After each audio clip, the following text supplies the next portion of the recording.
scientific basis that this kind of slaughter, an inhumane slaughter, is actually productive in managing wildlife. All due respects, that science report that you're referring to was made by those that do not like any taking of any game at any how. That's what it was made for. But it is the law. You apparently don't agree with the law.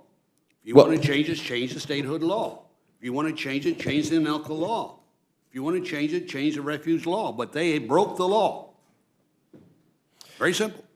Oh, well, Apparently again, apparently you believe in breaking the law. No. And I'm very hurt about that. Gentlemen, look, You believe in breaking the law because this is the law in the books today. I moved us. So the Alaska National Interest Land Conservation Act, which we've been discussing, which overwhelmingly passed in the House, as you know, requires Fish and Wildlife Service to, as a quote, conserve fish and wildlife populations and their habitats in their natural diversity, end quote, on refugees in Alaska. Alaska's predator killing campaign was actually found by science to be hurting rather than helping natural diversity. Therefore, FWS created a rule to stop that from happening. And how can, you know, I feel I'm having a tough time understanding the argument that somehow that's at odds with the Alaska National Interest Lands Conservation Act when it was actually very clearly designed based on science to fulfill the stated goal of that act, if you want to address that. Well, first, I don't know what science group you're referring to. I'd have to be clarified the issue. Secondly, may I say again, we've made it perfectly clear under the Act, the state has the right to manage fish and wildlife on federal lands.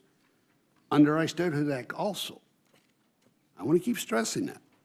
And I'm a little bit concerned, you know, again, I know what kind of TV has come out. I know what's been said.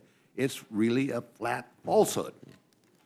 And to have people attack the state of Alaska after the Congress passed the Statehood Act, we agreed to it.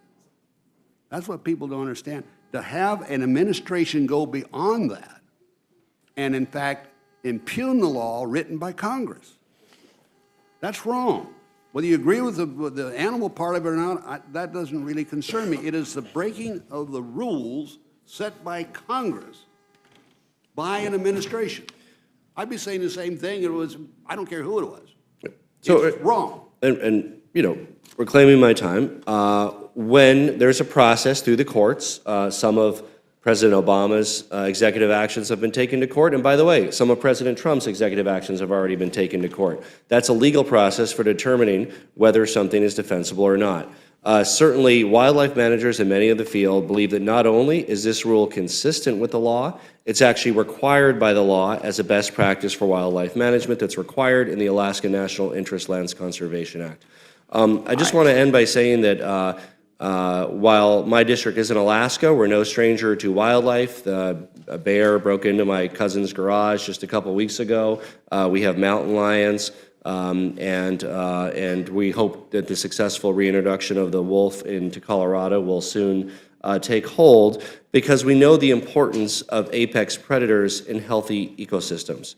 The successful reintroduction of the wolf across many of our neighboring states, as soon as they successfully reproduce in Colorado, will help balance our ecosystem. And that's what many studies have found, is that rather than culling apex predators, they should be allowed to keep the population of other animals under control. It's sound wildlife practices. It's consistent with the goals that not only, frankly, many hunters have, but also many who visit my state and visit Mr. Young's state for wildlife viewing and photographing, another important industry. And I would point out that wildlife watching provides roughly 5 times more revenue to the Alaskan economy every year than hunting or trapping. And I think the statistics would be similar for my state. That's from a scientist at Colorado State University, John Loomis, is the source of that information. So again, unlike Mr. McGovern, I'm more optimistic. I would urge my colleagues to vote no on this rule, to not advance this bill to the floor.